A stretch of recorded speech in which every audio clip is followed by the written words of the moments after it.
Hi, everybody. My name is Vaughn. I am a Singaporean. I was born here and grew up here, and also quite a happy Hong Kong PR. I'm an impact investor, volunteer, and a philanthropy advisor. I'm currently living in Singapore, but I actually have lived and worked in quite a few places in Hong Kong, Shanghai, Brussels, Boston, Melbourne, and Seattle, and Melbourne. Throughout my 35 years of working experience.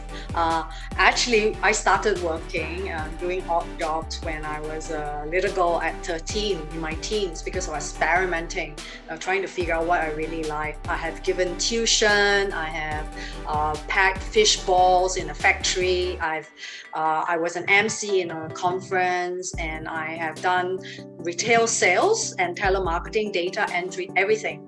But I figure out that I even did a hair commercial, but I figure out that I don't really like to be in the spotlight. I actually prefer to interact with people and serve others. So I've always been in the line of service. So naturally, when I was turned 19, I became a flight attendant. And then a couple of years later, I got married and I quit my job and become a stay-at-home mother to my two beautiful daughters for a few years. What was interesting is I made the next career transition at age 29. That's when I began my corporate career into multinational companies. And how I got my started was I didn't have any experience, you can imagine, as a single mother. So I then decided to become a freelance trainer on commission basis. And doing one of those training, I met the managing director for Singapore at Hudson Global. And she offered me the opportunity of a lifetime to run and open and start this talent management practice in the region.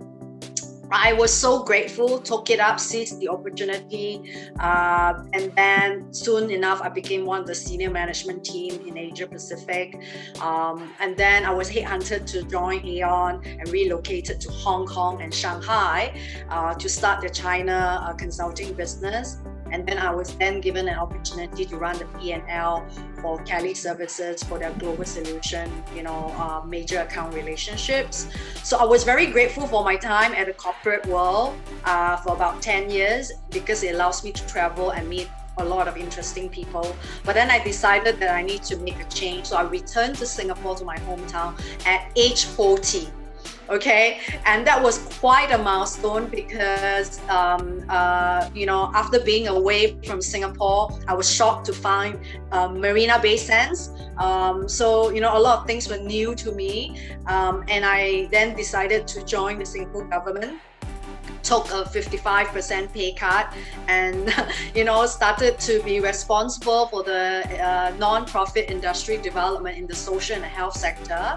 I was very grateful for that opportunity because I get to become a grant officer. I give out grants to 400 charities, and a few hundred leaders in the sector.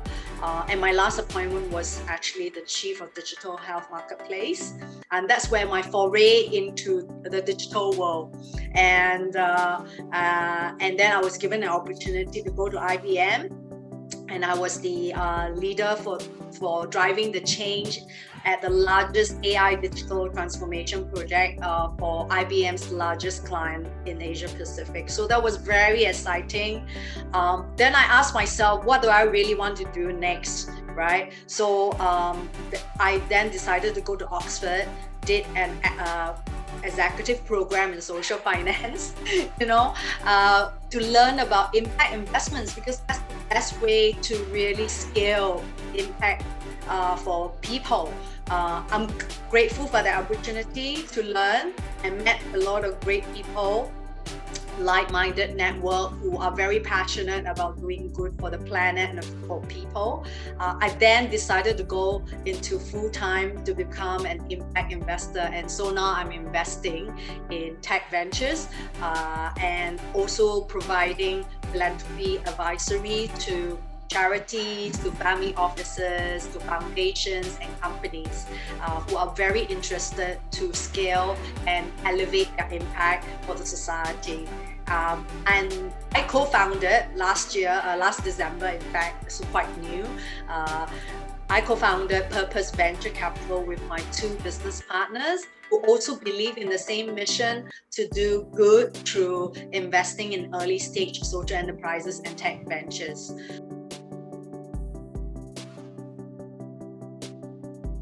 When it comes to industry trends, I think there are a few things to take note of. Is that first thing is the push from the next generation, investors, consumers, as well as regulators. Over the next 25 years, what you'll see is that more than 60 trillion in wealth will change hands from one generation to the next. So what we are seeing is that philanthropists, especially the next generation, are starting to leverage their capital, their investments for impact. For example, they will put direct equity investments into social enterprises and impact investments. Investors are also asking a lot more questions, and they're driving, corporate behavior. And now they want more financial products that will finance true impact, which will require more transparency. So besides the push from the investors and the next gen, we're also seeing regulators like in Singapore, Hong Kong, China, South Korea, and definitely in Europe and UK are starting to also look into this space to drive the change. What I think about the two key trends and the investment themes going forward is really how do you close the inequality gap, and the climate issues, the climate change that we need to deal with. So the biggest opportunity that I see to resolve the inequality issue is to really improve the access to affordable and high quality goods, services, and capital for all people. Okay, such as education, healthcare, financing solutions, or even supply chain efficiencies. But when it comes to climate, for the last few years, we have always been very focused on renewable energy. But what we're seeing is that there are going to be more growth in options to help communities and society that are struggling already with climate change. So to build up and promote the resilience, as well as targeting products and solutions that will reduce and to achieve global net zero carbon emissions. However, what we're seeing is that impact measurement remains very fragmented. Okay, so but the great news is efforts are underway, and there's a lot of initiatives to continue to harmonize the global sustainability reporting standards. So these are good things to see.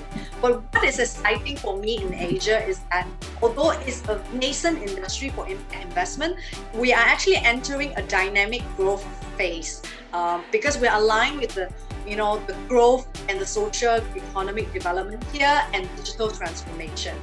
This is where true innovation happens because now we're able to assess new opportunities to bridge access and affordability of goods and services for the lower income population. And now we can support hugely underserved markets. And the digitization of assets will help us to invest more transparently and efficiently, and therefore democratize impact investments. So I'm really excited about the future, and this is why we at Purpose Venture Capital invest in sustainable technology solutions, because they represent more than $4 trillion in business opportunities, and yet they realize a social good for people and the planet.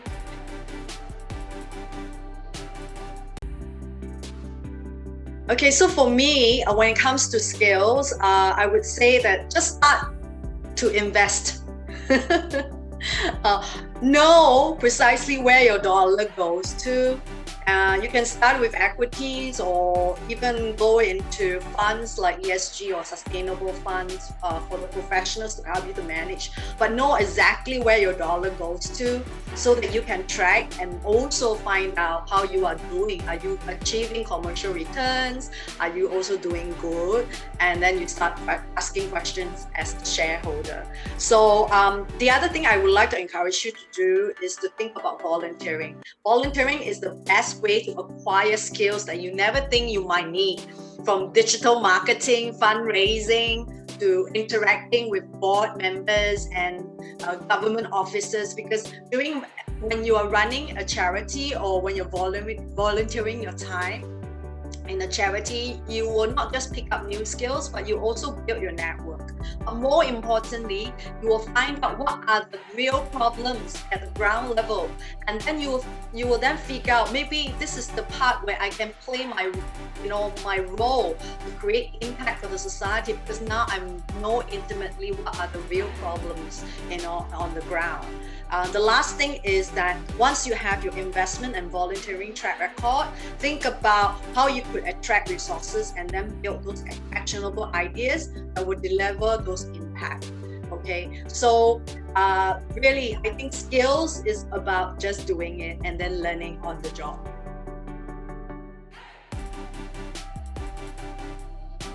So for me, I think when you ask me what are my key 3 learnings from my career journey, I would say it's 3+1.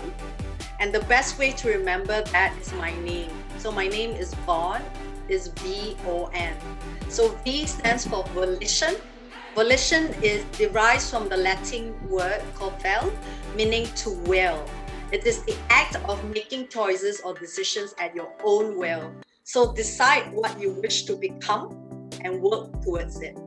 O stands for ownership, taking the responsibility for your life and your career, learn from your mistakes and focus on self-improvement and seizing the opportunities in front of you, because you are responsible for your life and your decisions.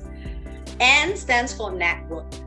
It really takes a village to do almost anything. Fundraising for charity, start a new tech venture, or you want to bring more access to the community for healthcare, for underprivileged. You need a group of like-minded people who will believe in your vision, your purpose, and will support you and give you the resources and help you to execute your idea. So go and build your network of collaborators, partnerships, and human resources. +1 is have faith, not fear. Because when you have faith and you're fearless, you'll be able to inspire others and you'll be inspired by the world. So go and make the impact today.